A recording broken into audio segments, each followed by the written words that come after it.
आनन्दरूपे निजबोधरूपे ब्रह्मस्वरूपे श्रुतिमूर्तिरूपे शशाङ्करूपे रमणीयरूपे श्रीरङ्गरूपे रमतां मनो मे।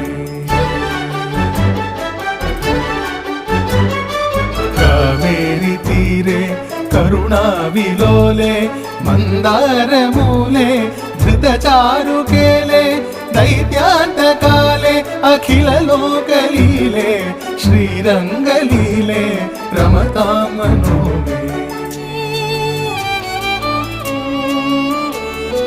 लक्ष्मीनिवासे जगतां निवासे हृत्पद्मवासे रविबिम्बवासे कृपानिवासे गुणवृन्दवासे श्रीरङ्गवासे रमतां